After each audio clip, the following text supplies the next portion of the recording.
विषय हमारा वही चल रहा है।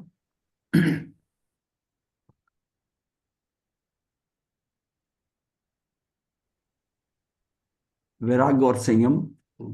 उसमें प्रवचन करते हुए या साधना करते समय हमें कितनी प्रसन्नता हुई। प्रसन्नता मात्र साधना आदि करते हुए उसी समय ही होनी चाहिए, साधना के बाद में नहीं। अर्थात तप लोच आदि साधना जब चालू हो उसी समय अंदर प्रसन्नता हो। लोच होने के बाद प्रकट हुई प्रसन्नता विशेष लाभदायी नहीं है। दोनों में देखिए फर्क कितना है। जिस समय वो घटना घट रही है, हो रही है, जो भी है, उस समय प्रसन्नता है, वो एंजॉय करे उसको। हाँ, उसको एंजॉय करे तो लाभ बहुत है। तो बात है प्रसन्नता का। बाद में प्रसन्नता का लाभ है, पर वो लाभ नहीं है। क्यों? जिस कारण प्रसन्नता हो रही है वो एक्टिविटी तो है नहीं। अब दोनों को लिंक कैसे करेंगे? उसकी इंटेंसिटी जो है प्रसन्नता की, किसके कारण है, ये उसमें एक्शन क्या हो रहा था, क्रिया क्या हो रही थी, और प्रसन्नता क्यों हो रही है, वो मिसमैच हो जाएगी। उसके बाद में प्रसन्नता हो, इस बात की प्रसन्नता हो कि चलो लोच हो गई, 6 महीने का काम निपटा। वो वो प्रसन्नता किस कारण हुई? उस निपटने के कारण, लोच के कारण नहीं हुई। ये बात समझने की है। जिस टाइम प्रवचन कर रहा है वो आनंदित हो, उस समय उसको उसको बताते हुए भी आनंद आ रहा है, उसकी अपना स्वाध्याय हो रहा है, उसको उस भावों से आनंद आ रहा है, वो आनंद आनंद है। और बाद में बात की बात जो है वो तो फिर वो क्रिया खत्म हो चुकी है, फिर प्रसन्नता किस बात की है?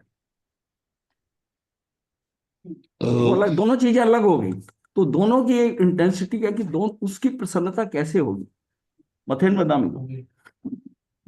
इसीलिए कहा है ना कि जो आनंद आता है, अब आपको वहां से समझिए कि जब आत्म अनुभव आने के बाद में आत्मा के अंदर जब प्रसन्नता किस चीज का ग्रहण करते हैं, इंफॉर्मेशन, तो उस समय आत्मा के स्तर पर जब करते हैं तो पांचों इंद्रियों की एक समय में आती है। पांचों इंद्रियां जो है ना, उसमें हर इंद्रिय एक समय में काम करती है। उसकी इंफॉर्मेशन जाएगी दूसरी, हमको नहीं फर्क पता चलता। हमको लगता है कि हम जिसको देख रहे हैं उसी को, सारी उसकी पांचों की पांचों इंद्रियां जो है ना, उसको मान लिया चख भी रहे हैं, मान लिया कोई लड्डू खा रहे हैं, उसको देख भी रहे हैं, खा भी रहे हैं, उसका रस भी ले रहे हैं, आनंद ले रहे हैं, उसकी स्मेल भी अच्छी है, उसके उसकी आवाज है उसकी बड़ी सॉफ्ट है, या कैसा है, खाने में मजा आ रहा है। तो उसमें वो सारे हमें एक एक समय में आ रहे, सारे एक एक समय में आ रहे। लेकिन जब आत्मा के स्तर पर होता है, जब आत्मा में, अब जब केवली अनुभव करते हैं किसी चीज को, तो पांचों इंद्रियों का एक समय में, हालांकि वो इंद्रियों से नहीं कर रहे, उनको आत्मा से हो रहा है, आत्मा से हो रहा है। अब इसी तरह समझे कि वो उनका सुख हमारा बहुत हल्का हल्का होता है, और जिसमें आत्म ज्ञान, उस समय सुख होता है, आत्मिक स्तर पर सुख होता है, यानी कि अमूर्तिक सुख होता है। उस समय वो बहुत हाई इंटेंसिटी का होता है। तब आपको लगता है कि ऐसा सुख तो कभी प्राप्त किया नहीं, ऐसा सुख तो कभी आनंद मिला नहीं। और वो होगा भी अकारण ही, वो होगा भी अकारण ही, बाहर तो कोई कारण नजर नहीं आ रहा। तो इस तरह मतलब है कि जब हम क्रिया कर रहे हैं ना, जिसमें क्रिया हो रही है उसी समय, उस समय आनंद भी महसूस हो, तो इसका मतलब आत्मिक स्तर पर चल रहा है। लोच होने के बाद प्रकट हुई प्रसन्नता विशेष लाभदायी नहीं है। साधना शक्कर जैसी होती है। शक्कर जब जीभ पर होती है तभी मीठेपन का अनुभव कराती है। जब शक्कर जीभ पे है तो मीठेपन का तो तभी अनुभव होगा ना।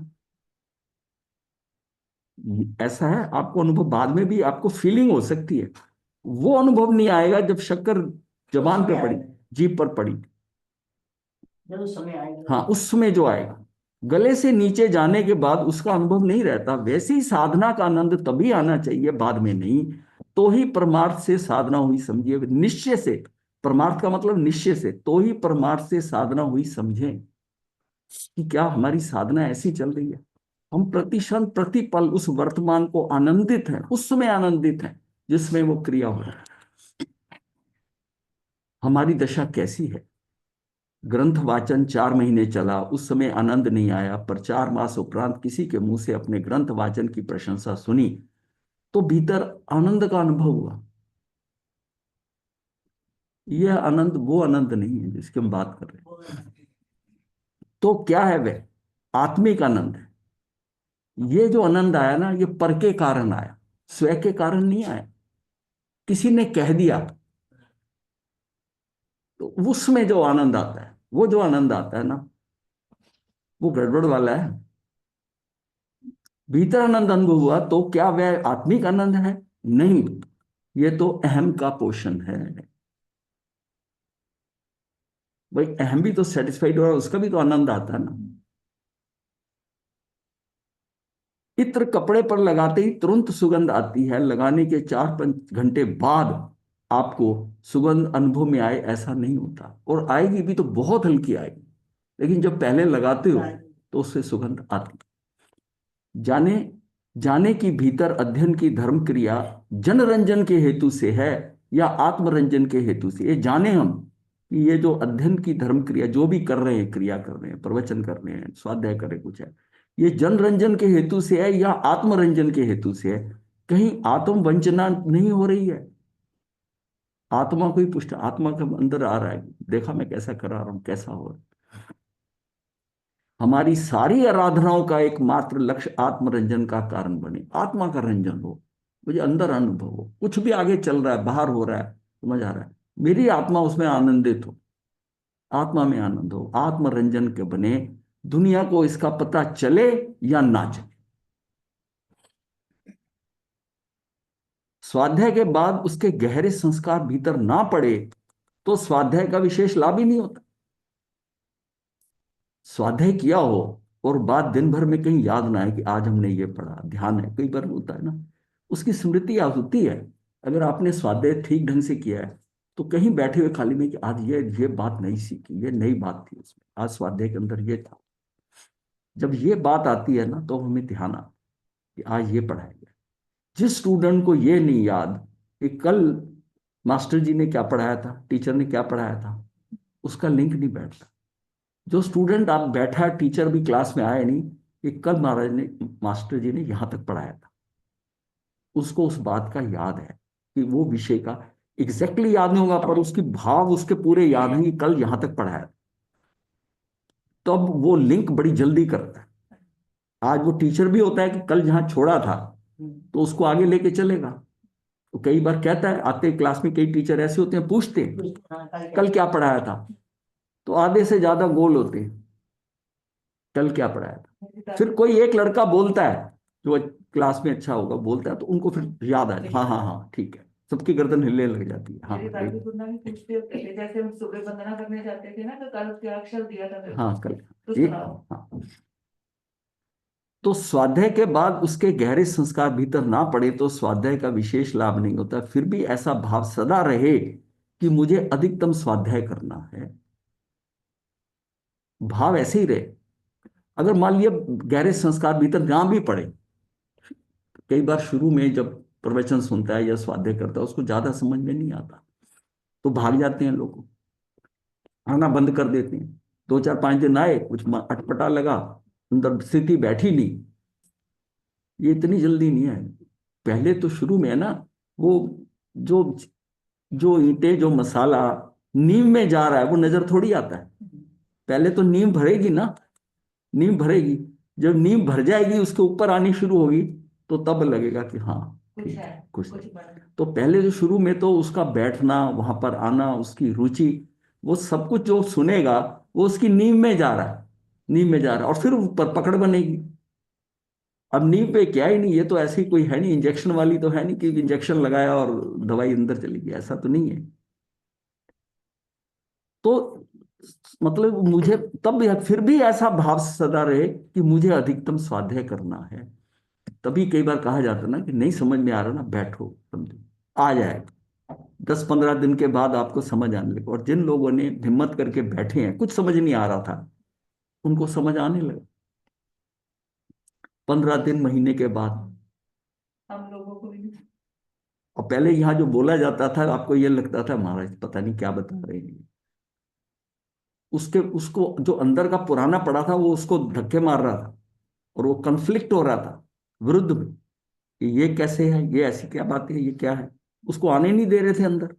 और जब आपने धीरे धीरे इग्नोर करा। मजबूरी में सुनते सुनते, नहीं, उसको इग्नोर करा, इसको फॉलो करा। कोई इग्नोर नहीं करता, वो सुनते सुनते जबरदस्ती बैठना जो है उसके कारण करते करते अब समझ में आने लगा, अब आनंद आने लगा, और वही बातें सही होगी। नहीं तो ये कहते थे कि ये तो ऊपर से निकल जाता है, ऊपर से कहां से निकल जाता है? खिड़की नहीं खोली, दरवाजे नहीं खोले, हवा कहां से घुस जाएगी? महाराज जी, लगता है सुनना भी हमें अभी शुरू हुआ। पहले अच्छा। तो हम पहले तो हम सुनते थे लेकिन ऊपर से ही निकल जाता था, लेकिन अब जब मजा आने लगता है ना, तो लगता है कि सुनना शुरू हुआ है। अब सुनने की वैल्यू पता चली है कि अब कितनी वैल्यू है। अभी शुरू इसलिए कहते थे ना क्योंकि उसमें ना प्राण साथ नहीं थे आपकी। वो जो कानों के अंदर जा रहा था, वो बस you were just hearing but not listening at all.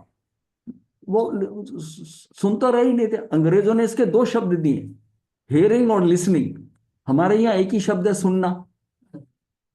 अब सामने बैठा है, वो पढ़े वो गर्दन भी हिला रहे हैं, तो समझ कुछ नहीं आ रहा, समझ कुछ नहीं आ रहा।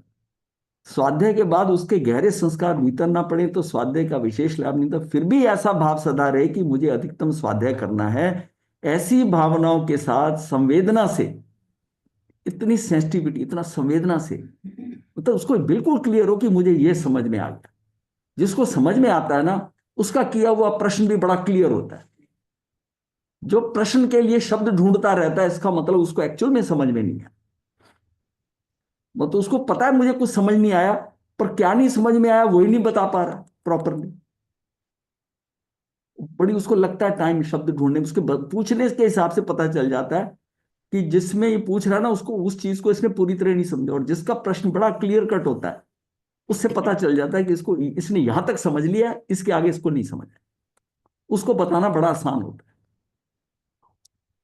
तो स्वाध्याय करने से अवश्य हमारे अंतःकरणों में संवेदना वृद्धिवंत होती रहती है। कई बार मैं उत्तर देता हूं ना, सबको ये लगता है कि महाराज नहीं समझे, और मुझे ये, मैं उसको देख रहा हूं कि इसको क्या नहीं समझ में आया। ये जो प्रश्न कर रहा है कुछ और कर रहा है, पर इसको समझ नहीं आ रहा। इसको पीछे से ये ऊपर ऊपर से पूछे जा रहा है, पूछ रहा है, कुछ आ रहा है, पर बेसिकली कहां से छूट रहा है ये? वो कह रहे नहीं ऐसा नहीं, ऐसा नहीं, उसको वहां से पकड़ो, कहां से पकड़ो। ये उसकी साइकोलॉजी समझ में आ जाती है धीरे धीरे। ये जो सारा खेल क्या है। ऐसी संवेदनाएं जितनी गहरी और सतत होंगी, ज्ञान की महिमा से जितनी अधिक सजगता से एक ही बात घूमती रहनी चाहिए कि कोई अन्य इच्छा पूरी हो या ना हो, परंतु किंतु आत्म साक्षात्कार बिना नहीं चलेगा। ये बात बड़ी पक्की। प्रवचन भी सुन रहा है, वो भी सुन रहा है, किस लिए सुन रहा है? सुनने के लिए सुन रहा है? नहीं, मुझे ये ज्ञान से मुझे आत्म का साक्षात, मेरा मेन लक्ष्य क्या है? अभी आपका लक्ष्य जो है सुनते हुए ये नहीं कि मुझे केवल ज्ञान प्राप्त हो जाए। उसको पहले पहला स्टेप कि मुझे आत्मा का साक्षात्कार हो। दृष्टि बहुत छोटी सी रखनी पड़ेगी। और उसके लिए मुझे क्या करना है? अपने आप को पुष्ट करते करते मिथ्यास से निकलना है, और अनंता अनुबंधी कषाय की वो चौकड़ी चार को हटाना है, और उससे मेरा ये आत्म साक्षात्कार हो जाएगा। और ये भी क्षणिक उपादान में पड़ा है, काल लब्धि की परिपक्वता से होगा, पर मुझको तैयारी करनी है। मुझे नहीं पता कि किस समय किस काल में ये होना है, लेकिन उसकी रिक्वायरमेंट क्या है कि तुझको मिथ्यात मिथ्यात का बिल्कुल जीरो करना होगा, और अनंतानुबंधी कषाय की चौकड़ी से हटना होगा। जो पहली श्रेणी है उस श्रेणी से आगे बढ़ना होगा, कषायों की वो सीमा से पार करना होगा।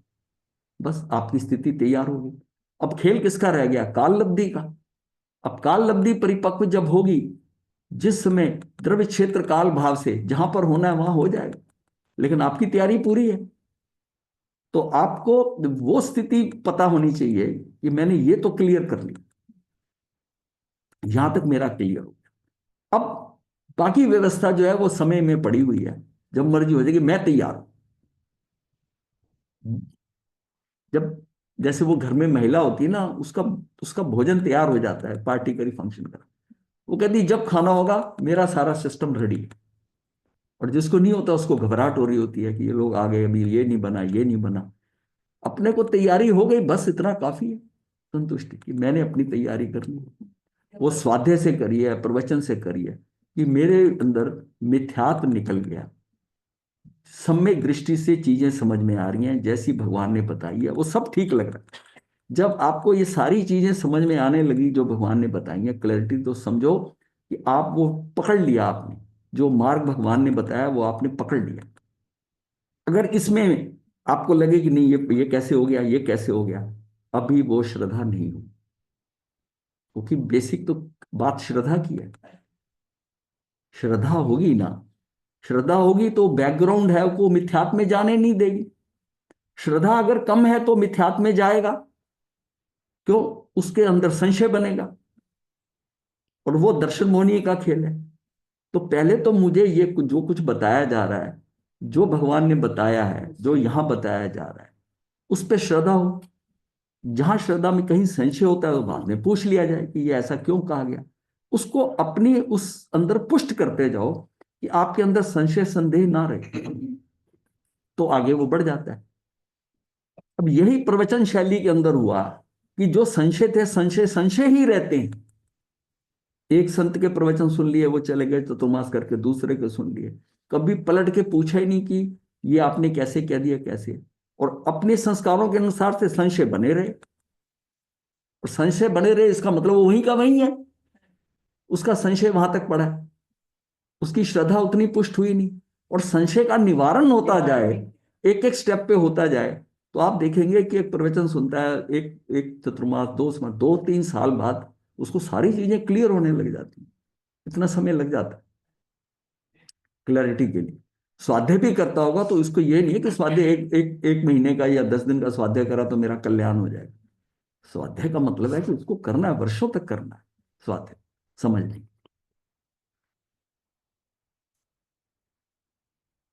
मतलब कोई अन्य इच्छा पूरी हो, मतलब अब यह है प्रायोरिटी, प्राथमिकता किसको दी कि आत्म साक्षात्कार।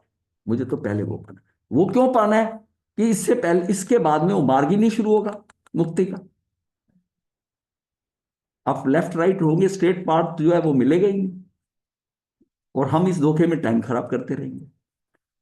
तो जब एक बार डिसाइड हो गया कि मुझे दो चीजें ये कम करनी है, जब होना होगा हो जाएगा, इतना कॉन्फिडेंस होगा अब मैंने ये कर लिया, ये होगा, और जब होना होगा तब होगा। कई बार काल अवधि में इस भव में नहीं पड़ा, जहां गया वहां जाते ही हो गया। सिर्फ ये है कि पचेंद्री जीव होना चाहिए, मनस के पचेंद्री, उसको हो जाएगा। चाहे त्रेंच की योनि में, चाहे देव है, चाहे सातवीं नरक में गया जीव, तो वहां हो जाएगा।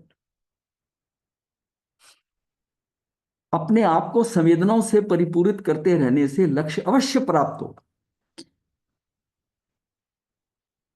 कई जगह तो यहां पर श्रीमद राजचंद्र जी ने कहा है कि तू 6 महीने इस तरह इन चीज इस ऐसा करते हुए, ये जो 7 कंडीशन है इसको पूरी करते हुए अपने आप में भावित होता रहे।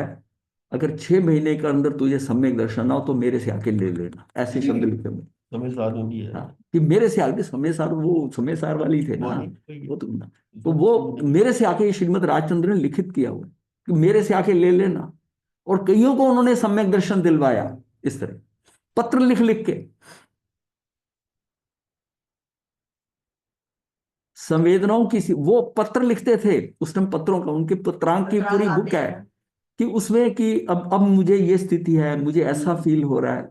मतलब वो संशय निवारण पढ़कर उनको लिखकर प्रश्न करते थे और वो उत्तर देते थे कि संशय अपने अंदर नहीं रखना। एक तो आमने सामने पूछना था, वो बड़ा आसान होता है। लिखकर अपना कि ये मेरी स्थिति चल रही है, ये ऐसी स्थिति है, ये पढ़ने में आया, ये समझ में नहीं आया, ऐसा है, ये किस कारण है, प्रश्न भी लिखते थे, वो उनके उत्तर देते थे। आज उन प्रश्न और उत्तरों को पढ़कर स्वाध्याय होता है, बहुत अच्छा जबरदस्त स्वाध्याय होता है उनको पढ़ने से, कि उसमें उनकी क्या स्थिति थी, जो प्रश्न करते वही स्थितियां अपनी भी होती हैं आजकल। तो उनको क्या उत्तर मिले, वो उत्तर उनको नहीं मिले। जब आप पढ़ रहे हो तो आपको उत्तर मिल रहा है, आपको उत्तर मिल रहा है। अपने आप को संवेदनाओं से परिपूरित करते रहने से लक्ष्य अवश्य प्राप्त होगा। संवेदना की सीढ़ी का निर्माण भीतर होते ही संयमी का आरोहण का कार्य प्रारंभ हो जाता है। ये संवेदनाओं की सीढ़ी है ना, उसको समझ में आ गया, ये समझ में नहीं आया, इतनी सूक्ष्मता चाहिए कि ये मुझे नहीं समझ में आया, ये समझ में आ रहा है। जो समझ में आ रहा है, समझ में नहीं आ रहा, उसका संशय निवारण करे, उसको करता जाए, धीरे धीरे कितने संशय होंगे जो पड़े हुए हैं, वो धीरे धीरे क्लियर होते होते वो पुष्टता आ जाएगी। एक समय ऐसा आएगा कि किसी बात का संशय नहीं रहेगा। कहीं संशय नहीं है तो अवरोध नहीं, और संशय है तो अवरोध भी पैदा हो जाता है। तो इसके बाद हम दूसरी सीढ़ी जो है ना, वो सद्भाव की है। संवेदनाओं के बाद में, संवेदना के बाद में सद्भाव। सद्भाव संवेदना से ओतप्रोत होकर जब संयम में आगे बढ़ते हैं, पर यदि सहवर्तियों के प्रति सद्भाव मंद या नष्ट हो जाए, तो परिणामतः गुरु और गुरु भाइयों के प्रति आदर भाव में कमी पड़ जाए, तो समी को सद्भावना का आलंबन अवश्य हो जाता है। ये आवश्यक हो जाता है। अगर उसको कहीं ऐसी हो जाए ना, तो उसके सेमी को सद्भावना का आलंबन लेना पड़ेगा। उसको सद्भावना, अगर उसको ऐसा फील हो रहा है, संवेदनाओं से ओतप्रोत होकर जब संयम में आगे बढ़ता है, संवेदना समझ आ गई, ओतप्रोत हो गया, अब आनंद आने लगा, चीजें समझ में आने लगी, सब होने लगा, पर सहवर्तियों के प्रति सद्भाव नष्ट हो जाता है। मैं जान गया, कई बार वो थोड़ी चीजें पकड़ लेता है ना, उनको बताने के लिए कि तुम लोगों से मैं ज्यादा अक्लमंद हो गया, मैं ज्यादा ज्ञानी हो गया। ये सहवर्तियों के प्रति सद्भाव मंद या नष्ट हो जाए, तो परिणामतः गुरु और गुरु भाइयों के प्रति आदर भाव में कमी पड़ जाए। अब तो इनसे ज्यादा मैं जानता हूँ, ये गुरु जी क्या जानते हैं, जो ये, हाँ, पीछे कर- उससे ज्यादा तो मैं अच्छा प्रवचन कर सकता हूँ। भाई यही यही गड़बड़ हो गई। इसका मतलब है कि जो कुछ इसमें पाया, पात्र इसका छोटा था, ये ओवरफ्लो कर रहा है कि मैं इनसे अकलमंद हो गया। और कोई एक चीज खास उसको पता चल जाए तो उसमें तो देखा, ये आपको लोगों को नहीं पता, मुझे पता है। ये क्या है कि गुरु और गुरु भाइयों के प्रति आदर भाव में कमी पड़ जाए, तो सभी को सद्भावना का अवलंबन आवश्यक हो जाता है। अर्थात सद्भावना की सीढ़ी पर चढ़ना जरूरी हो जाता है। सद्भावना लानी पड़ेगी साथ में। संवेदना कितनी भी पुष्ट हो जाए उसकी, पर उसमें यह कमी अगर आ गई तो उसको सद्भावना भी करनी पड़ेगी।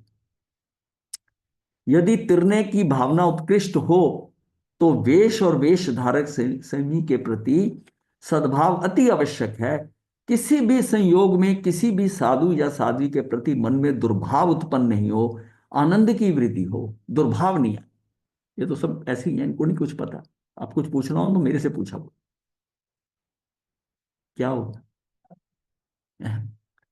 मतलब उल्टे चल पड़े हम, थोड़ा सा ज्ञान मिला और उससे उल्टे हो गए, बढ़ने की बजाय नुकसान हो गया।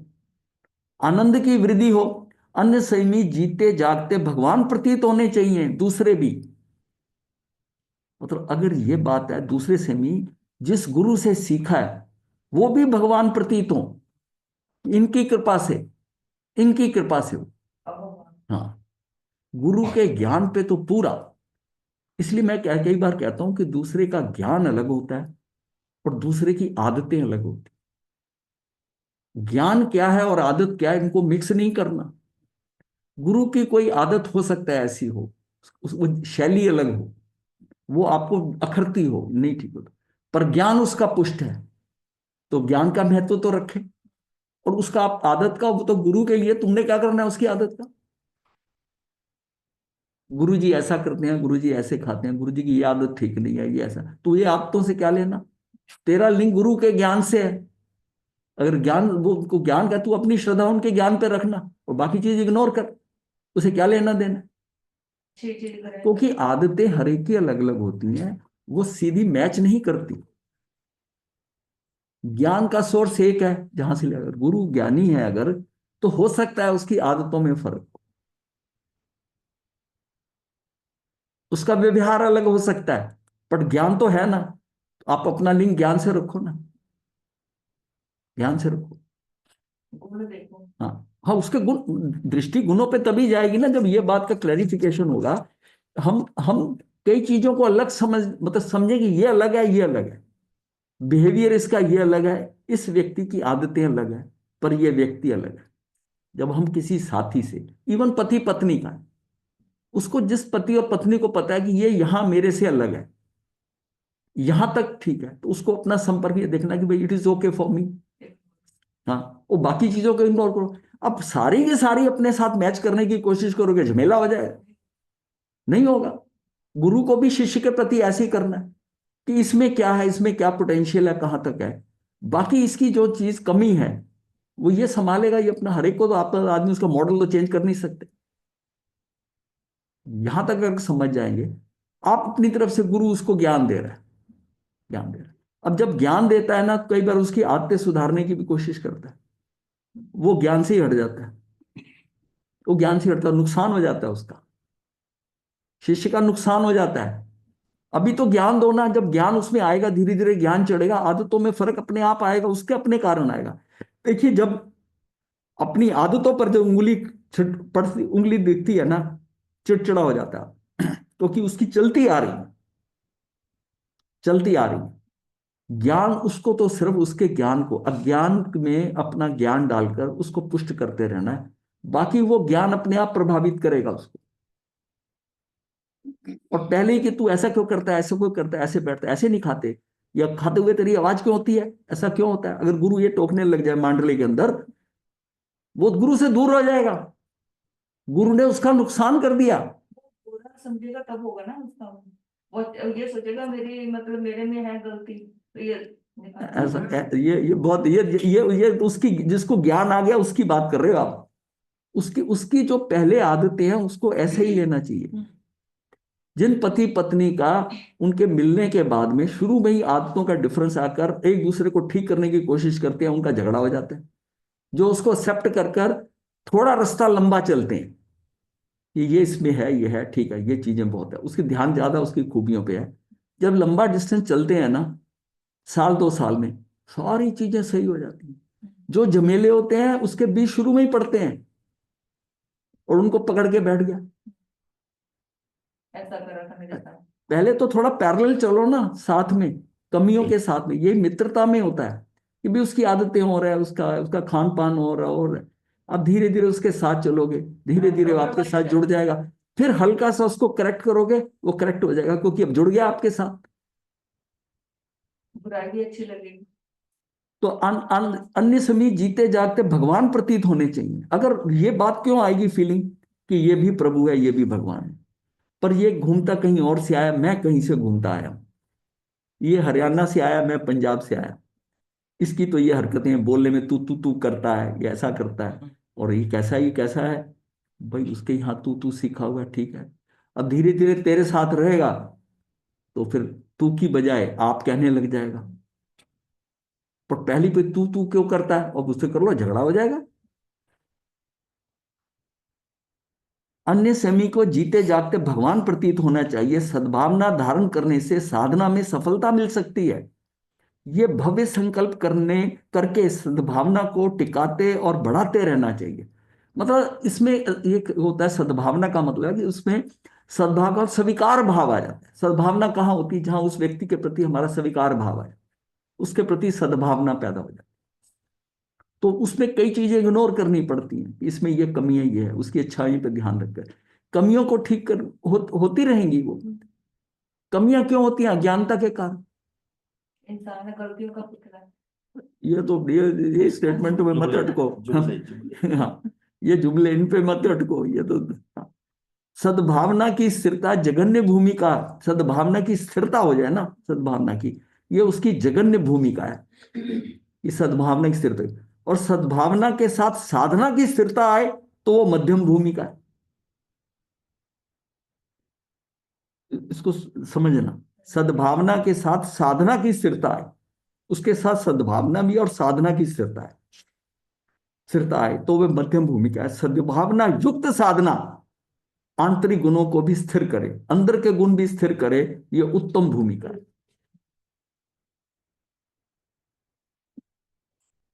सद्भावना हो गई, साधना अलग है, और उसका इंपैक्ट जो आंतरिक गुणों को भी, उसको भी स्थिरता ला दे, अंदर की स्थिरता ला दे एक दूसरे को। ये मतलब उसकी टॉलरेंस बढ़ा देती। अंदर की स्थिरता क्या है, मेरे अंदर उसको, दूसरे को, उसकी, भाई अच्छे आदमी को, उसको एक्सेप्ट करने लग जाती है, स्वीकार भाव, ठीक है, ऐसा जैसा भी है, ठीक है, जैसा भी है। अब किसी का स्वभाव होता है, जरा सी बात में चिड़चिड़ करने लग जाता है, तो गुरु क्या कहते हैं इग्नोर। कि भाई इसको कुछ मत करो, इसको हटाओ, इसकी आदत है, इसको ज्यादा तंग मत करो, ज्यादा नहीं छो- हाँ स्वभाव ऐसा है, उसको एक्सेप्ट कर लो, धीरे धीरे उस पर करेगा तो ठीक हो जाएगी। अब चिड़चिड़ापन हो क्या था, हरिकेशी का क्या था कि सब उसको काला काला कलूटा टेढ़ा मेढ़ा उसको देखकर चिढ़ाते थे, तो उसको उसने समझ दुमुही से ली। जब उसको कोई चिढ़ा नहीं रहा, कुछ कह नहीं रहा, उसकी उस जो उसकी, मैं कहता हूं कि कुछ उसकी फिगर के अंदर कुछ टेढ़ापन है, सोच में टेढ़ापन है, बातचीत में टेढ़ापन है, किसी तरह भी है, उसको इग्नोर कर दो, वो अपने आप रियलाइज करेगा। उसको हरिकेशी को किसी ने बताया नहीं था, उसने सिर्फ सुना कि दुमुही किसी को कुछ नहीं कहते, इसको मत करो, ये नहीं कुछ कहती, ये नहीं काटती, और सांप के पीछे लाठी लेके दौड़े। इतनी सी बात उनको समझ में आ गई। अब देखिए ना, ज्ञान से वो सारा अंदर बदल गया ना, इस बात का ज्ञान जो है उसको बदल गया। इसी तरह ही जिसके अंदर वो आदतें हैं, जैसे जैसे ज्ञान पड़ेगा ना, अब डिपेंड करता है उसने बदलना है कि नहीं बदलना, काल अवधि में कहाँ पड़ा परिवर्तन, वो अपने आप बदल जाएगा। जबरदस्ती करने की क्या कोशिश करोगे, जो चीज जितनी फ्लेक्सिबल होती है उसको जबरदस्ती ज्यादा जोर लगाओगे टूट जाएगी, उसको होने दो ना, एक्सेप्ट करो। अब उसको किसी ने करेक्ट नहीं किया, उसने खुद ही हो गया, वो जीवन बदल गया, कहाँ के कहाँ पहुंच गया हरिकेशी। कोई उसका गुरु नहीं बना। कोई उसका गुरु नहीं बना, गुरु बना ज्ञान, वो ज्ञान जो था वो उसको बदल गया, क्योंकि उसके बदलाव उसका क्षणिक उपादान में जहां पड़ा था, वो घटना उसके सामने घटी, उसमें उसका परिवर्तन आ गया। ये परिवर्तन होता है बाहर से देखकर, और जो ये नेचुरल प्राकृतिक वे में हो जाता है उसका कोई मुकाबला नहीं है। और कोई टीचर उसको बैठ के बताता देख दुमुई होती है, उसको ये होता है, वो नहीं समझ में आएगा, ये उसने खुद प्रैक्टिकल देखा कि ये हो गया, बस किसी को बताने की जरूरत नहीं पड़ी, बदल गया। क्योंकि बदलाव किसी में जबरदस्ती नहीं लाया जा सकता, बदलाव उसको बदलना, वो अपने आप आएगा। आप एक काम कर सकते हो, वातावरण क्रिएट कर सकते हो कि जो जितना भी चिड़चिड़ा है, गर्म होने वाला है, बाकी सारे जो है ना उससे मधुर होके बोले, वो हो भी जाए तब भी मधुर हंसे, उसके टाल दें उसकी बात। वो धीरे धीरे कब तक करेगा, वो भी चेंज हो किससे चिड़चिड़ापन करेगा, किससे क्रोधित होगा, वो क्रोधित हो रहा है, वो सब मजे से बैठे हैं कि ठीक है तुझे क्रोध आ रहा है, निकाल ले जो निकालना है।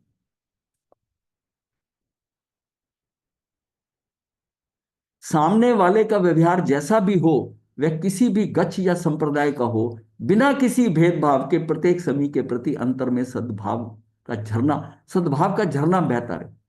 ये तो फलाने मांडले का है, ये तो उसका है, ये तो उसकी शिष्य है, मतलब कितना मन में डिवाइड हो जाती है। ये मेरी जो है वैरागन है, ये उनके संपर्क में जाएगी तो ये चली जाएगी, उधर ना चली जाए, इतना ही डर है। अरे भाई इसको जाना होगा जाएगी, नहीं जाना होगा नहीं जाएगी, वो भी व्यवस्था में पड़ा हुआ है, टेंशन किस बात की। मैंने बताया था ना एक बार कि वो फंक्शन हो रहा है, तो उनकी वैरागन को हमने कहा कि स्टेज के सामने बिठा देते हैं, सामने नहीं, मेरी वैरागन तो साथ ही रहेगी, स्टेज के साथ ही रहेगी।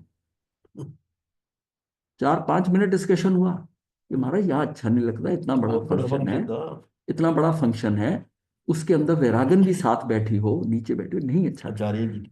हाँ, नहीं मानने को तैयार, नहीं आपको नहीं पता जी, वो वैरागन का क्या, नहीं नहीं मैं मेरे साथ ही होनी चाहिए। फिर स्टेज के साथ एक कुर्सी लगाकर उस कॉर्नर पे ऐसे उसकी बिठा दिया, वो कॉर्नर पे बैठ गई, उनको तसल्ली तब हुई। कितना जुड़ाव, मोह। कितना मोह, नहीं इधर से इधर ना हो जाए, इधर से इधर नहीं, किसी से बात, वो किसी से बात नहीं करे, किसी ना, मेरी है अच्छा, मैंने ऐसों उसको, को देखा, वो उनको ज्ञान तो देते नहीं कुछ, हाँ बस। ठीक है, अब चलो, मतलब ये अपने को समझना है कि कैसा लगाव है उसमें, उसका क्या होगा, स्वतंत्र रहे, क्या कोई जबरदस्ती ले जाएगा, और उसने जाना होगा तो वैसे भी चली जाएगी। क्योंकि सब कुछ व्यवस्था, जब जब तक व्यवस्था समझ में नहीं आती, ये सारी मन में भ्रांतियां बनी रहे करता भाव। कि कौन कौन कहाँ ले जाएगा, कौन क्या जाएगा, मेरे इसको कोई बरगला कर अपने टोले में ना समझ कर ले, नहीं। अब एक टोले की वैरागन है ना, वो दूसरे टोले की वैरागन है, दोनों मिलके बात हुई, तो उनमें तो अभी गृहस्थ वाले ही होते हैं ना, आओ हम दोनों इकट्ठी गोचरी कर लेंगे। नहीं, बिल्कुल नहीं, तू करेगी, तू अलग करेगी, ये अलग करेगी। अब उनके आपस में वो सहेलियों की तरह हो जाती हैं, दो टोल। नहीं, तूने अलग करनी है। क्या है, कई बार इसरे करते करते उसके अंदर से वैरागी खत्म हो जाता है, उसका मेल मिलाप बढ़ रहा है, फिर उसको देखो, वाच करो कि कहीं गलत तो नहीं जा रही, फिर देखो ना। पहले ही क्यों इस बात का डर कि ये हो जाएगी। ये समी की प्राथमिक जवाबदारी है कि समी के प्रति अंतर में सद्भाव का झरना बहता रहे। ये प्राथमिक जवाबदारी है हर एक के अंदर की है। साधना चाहे कठोर या कोमल हो, पर वह साधना हमें जघन्य भूमिका तक भी नहीं पहुंचा सकती। अगर ऐसी हमारे अंदर है तो वो हमारी जघन्य भूमिका तक भी नहीं पहुंचे हम। अगर दूसरों की प्रति आई है, फलाने उसका है, इससे हमने इंटरेक्ट नहीं करना, मैं इनके साथ नहीं रह सकती हूँ, मैं उसके साथ रह सकती हूँ। सहज, आप अकेले हो, मांडला वांडला क्या, ये तो एक व्यवस्था बनाई हुई है, ये व्यवस्था है। साधना चाहे कठोर हो या कोमल, पर वह साधना हमें जघन्य भूमिया तक भी नहीं पहुंचा सकती। इस इस बार भी माँ बेटी आए, तो माँ बेटी शिविर में थी, तो हम दोनों हैं जी, फिर कहाँ मेरे को मिलेगा। मैं कहा तुम दोनों अलग अलग रहना। वो दोनों मेरी तरफ ऐसे देखे। मैं कहा तुम अपना, तेरा कमरा अलग, इसका कमरा अलग। अगर सही ढंग से शिविर करना है तो ये मेरी बेटी है ऐसा सोच के नहीं, तेरा कमरा अलग होगा, इसका कमरा अलग होगा, चॉइस तुम्हारी है, मैंने जो कहना था कह दी। दोनों ने अलग अलग कमरा लिया और जाते हुए कह के गई, आपने बहुत अच्छा किया, हम दोनों को अलग अलग किया। सबसे बड़ा तो मोह और का यहाँ कारण आकर है। लोग इतनी बात करते, महाराज मुझे तो इसी के साथ दो, ये मेरे साथ आई है, इसको मेरे साथ ही रहना। मैं, तेरा शिविर जाएगा इस चक्कर में। वो इकट्ठे रहने की, इकट्ठे आए एक जगह से, इकट्ठे रहने की, अरे कहाँ इकट्ठे, साधना हो रही है यहाँ, अकेले अकेले साधना और आगे बढ़ जाएगी। इकट्ठे रहकर तो उसी की तरफ निगाह जाएगी बार बार, वो क्या कर रहा है, ये क्या कर रहा है, तो और ना, अगर मौन रखा हुआ है फिर भी इशारों में कुछ ना कुछ हो जाए। वो कोई पराया होगा तो नहीं बात करेंगे। 24 साधु साधुएं थे, उसमें 6-7 ब्राह्मणा थी, पर 3 के अलावा चौथी ने नहीं किया शिविर। हाँ, या कोमल, पर वह साधना हमें जघन्य भूमि का तक भी नहीं पहुंचा सकती। इसके लिए हमारे अंतःकरण में सद्भावों का वाद्य यंत्र बजना अति आवश्यक है। ये म्यूजिक चलता रहे अंदर में, बड़ी इच्छा है। इसके मतलब ये है कि इसके लिए हमारे अंतःकरण में सद्भावों का, सद्भावों से ऐसा रहे अंतःकरण, इसका भी ऐसा, ये अच्छा है हो रहा है, ये भी अच्छा हो रहा है, सब सबके प्रति सद्भावना और उनके प्रति अच्छा अगर समझ रहा है, तो अंदर एक म्यूजिक बजता रहता है। कितना कितना निश्चिंत रहता है। किस व्यक्ति जिसको ये पता चले साधना करते सब साधु साधी गुरु कितने अच्छे हैं, मेरा इतना ध्यान रखते हैं, ये करते हैं, तो उसके अंदर तो वाद्य यंत्र ही बज रहा है ना, कितना आनंदित है। तो वाद्य यंत्र बजना अति आवश्यक है। बिना भूले सद्भावना की सीढ़ी पर चढ़ते ही जाए, बिना भूले सद्भावना की सीढ़ी, इसको भूलना नहीं है। और सद्भावना की सीढ़ी पर चढ़ते हैं, मस्त है। जैसे वो कोई गुनगुना रहा होता है ना, वो अपने में कितना मस्त होता है। कई लोग काम करते हुए भी गुनगुनाते हैं, ये मस्ती के लिए। संगीत या जो भक्ति है ना, इसका सबसे बड़ा प्राइम क्राइटेरिया क्या है कि क्या आप मस्ती में हैं। जो भजन गा रहे हैं वो मस्ती में गा रहे हैं क्या, इससे मस्ती आती है। कई बार आप मस्ती में जो गाता है ना, अपना काम करता हुआ और उसके देखो गुनगुनाया जा रहा है, वो मस्ती में। मैं क्या, हाँ मस्ती में। और बाकी जो सुन रहे होते ना, जब वो उनको देखता तो झेप जाता है, लेकिन वैसे तो मस्ती में गा रहा होता है। उसका फ्लो कितना जबरदस्त होता है, अपनी मस्ती में लगा हुआ है। ये अपने कार्य करते हुए भी वो मस्ती में गुनगुनाया जा रहा है। हाँ। तो ये एक बिना भूले सद्भावना की सीढ़ी पर चढ़ते ही जाए। व्यवहार में यदि मधुरता ना रहे तो मोक्ष मार्ग पर आगे बढ़ना जटिल हो जाता है। अगर आपके व्यवहार के अंदर मधुरता नहीं है किसी के प्रति, इसका मतलब अभी भूमि अंदर की नरम नहीं हुई है कि जो बीज पकड़ ले, कठोरता है, मधुरता नहीं आ रही। तो व्यवहार में यदि मधुरता ना रहे तो मोक्ष मार्ग पर आगे बढ़ना जटिल हो जाता है। हमें बातें मोक्ष की, हम बातें तो मोक्ष की और मोक्ष मार्ग की करते हैं। कि हमने किसी से पूछ लो कि क्या मोक्ष में करो, मैंने जाना है, हाथ खड़ा करेगा। हमें बातें मोक्ष की और मोक्ष मार्ग की करते हैं, हम बातें तो इसकी करते हैं, पर हमारा व्यवहार में मधुरता यदि हम त्याग दें तो मोक्ष मार्ग में स्थिति कैसी होगी। वो कैसी स्थिति होगी? कदाचित साधना परिपक्व नहीं है तो उसकी भरपाई करने की ताकत सद्भावना में है, किंतु साधना उत्कृष्टतम हो तभी सद्भावना से सफलता मिलती है। मतलब कदाचित साधना परिपक्व नहीं हुई है तो उसकी भरपाई करने की ताकत सद्भावना में है, सद्भावना उस ताकत उसको पूरी कर देगी, किंतु साधना उत्कृष्टतम हो तभी सद्भावना से सफलता मिलती है। फिर धीरे धीरे उसकी साधना बढ़ती जाएगी, सद्भावना से साधना बढ़ेगी और फिर सद्भावना और आगे बढ़ेगी। अब जैसे जब कई गुरु ऊपर तक पहुंच जाते हैं बड़े ज्ञान में, वो सारे लोग आते हैं जो आते हैं सबसे मिलनसार, ऐसे हंसते मुस्कुराते रहते हैं, छोटी छोटी चीजों से ऊपर उठ जाते हैं। इसका मतलब है कि साधना अंदर चली गई, कुछ भी उनको उल्टा सीधा नजर नहीं आ रहा। और इसकी उत्कृष्टता सबसे टॉप पे क्या है? जो वीतरागता आती है। वीतरागता का क्या मतलब है?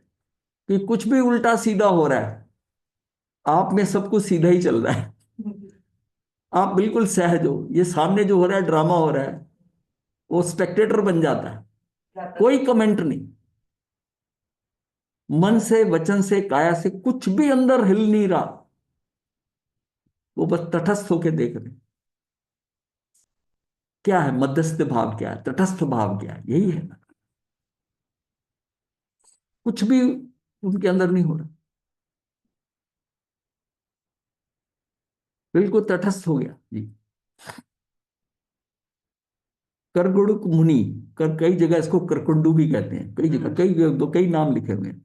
कुरगुड़ुक मुनि, ये 10वें कालिक नियुक्ति गाथा 56 के अंदर आया कि शुद्धा वेदनी के प्रबल उदय से संवत्सरी का उपवास भी उनके लिए दुष्कर था, पर अन्य संयमियों के प्रति अहोभाव सद्भाव से कैवल्य प्राप्ति हुई। 3 लाइनों में उसका सारा सार निकाल दिया कि भाई उसके लिए संवत्सरी का नहीं हो रहा, उसके शरीर की, उसकी शरीर की क्षमता ऐसी है कि अंदर वो चीज नहीं है, अंदर आ रही है, शरीर में नहीं आ रही। हाँ। तो ये जो है ना आत्मा की जैसे अंतराय कर्म होती है, वीर अंतराय है, इसमें उसकी शक्ति कहीं ना कहीं कमजोर पड़ रही है किसी शरीर के। मतलब ये जो बायोलॉजिकल सिस्टम है, इसको कंट्रोल करने की जरूरी नहीं हर एक की सिस्टम ऐसा हो, वो नहीं कंट्रोल कर पा रहा कि उसके उसके मतलब अंदर जो शुद्धा वेदनी ऐसी हो रही कि नहीं उसकी समझ में आ रही। भाव है कि मैं भी उपवास करूं पर मैं कर नहीं पाता, मैं दुखी हो जाता हूं। तो अन्य समयों के प्रति, लेकिन उन सबके प्रति अहोभाव, गुरु के प्रति अहोभाव सद्भाव, कमी अपनी नजर आ रही है कि मेरे कारण मेरा गुरु दुखी हो रहा है। ये सारे साथी जो है ना, ये मुझे जो कर रहे हैं ये मेरी मतलब एक्चुअल में मेरा ध्यान रख रहे हैं, लेकिन मैं कमजोर हूं, मैं नहीं कर पा रहा। ये भाव, ये है सद्भावना उनके प्रति, सद्भावना। हाँ, ये सद्भावना। और उस बात को है कि ये है सद्भावना का चमत्कार। गुरु एवं गुरु भाइयों के प्रति असद्भाव हमें मार्ग भ्रष्ट और मिथ्यात्वी बना सकता। गुरु एवं गुरु भाइयों के प्रति असद्भाव हमें मार्ग भ्रष्ट कर सकता है, मिथ्यात्वी बना सकता है। हमसे कहीं ना कहीं चूक हो जाएगी, कहीं ना गड़बड़ हो जाएगी। मैं कह रहा हूं यही है कि उसके उनके लाई हुई खिचड़ी के अंदर वो थूक दिया जो बात आती है, थूका या नहीं थूका, ये कहने की भाषा से हिसाब था, मतलब उन्होंने उसको ऐसा अंदर से गलानी से कर दिया वो है, और वो खा गया। ये तो एक्सट्रीम बताई है। और उसको समझाने के लिए मैं नहीं समझता कोई साधु किसी खाने के अंदर थूके। देखो बात, चाहे कितना भी होगा वो थूके। हाँ, ये हमको कई बार शब्दावली होती है ना, समझाने के लिए होती है। एक्सट्रीम होता है। खाने का अनादर करना एक होता है कि नहीं नहीं चल तू तो भूखा है, खा, मतलब तुझे तो वो कहना भी लगा। लेकिन थूक दिया शब्द इसलिए कि आपको उस ग्रेविटी तक ले गए, बताने के लिए कि उस इंटेंसिटी के कि ये थूक दिया उसने उसमें। और वो उसका भाव दिखाने के लिए कि समियों का घी मेरी खिचड़ी में मिल गया। दोनों को एक्सट्रीम को बताने के लिए शब्दावली भी हो सकती है। हमें तो भाव कैच करना है कि हमें क्या कराया जा रहा है। हम ये कह कि क्यों थूका जी, हाँ समी होकर वो भी तो साधु थे, कैसे थूक दिया, इसमें नहीं पढ़ना। वो समझाने के लिए बताया जा रहा है कि वो एक्सट्रीम बता दिया उनका उसके प्रति जो है। हाँ, और ये मतलब रिजेक्शन और एक्सेप्टेंस को दोनों एक्सट्रीम बता दिए। उसमें थूक देने पे उसने एक्सेप्ट कर लिया। तो बस ये चीज नहीं बताई है। टाइम हो गया क्या? देखा ज्यादा हिल रहे हो, मैं कहा और वही ऊपर हो गया है। अभी तो ऊपर हो। नमो अरिहंतानं नमो सिद्धानं नमो आयर्यानं नमो वज्रायनं नमो लोये सौ साहुनं चतारि मंगलम अरिहंता मंगलम सिद्धा मंगलम साहू मंगलम केवली पनत धम्मो मंगलम चतारि लोकोत्तमा अरिहंता लोकोत्तमा सिद्धा लोकोत्तमा साहू केवली पनत धम्मो लोकोत्तमा चतारि शरणं प्रवज्यामि अरिहंते शरणं प्रवज्यामि सिद्धे शरणं प्रवज्यामि साहू शरणं प्रवज्यामि केवली पनतं धम्मं शरणं प्रवज्यामि चारि शरण सुख कर्ण मंगल कर्ण सदा हे मुझे मसेन वंदना हाँ जी। हे वंदना गुरुदेव।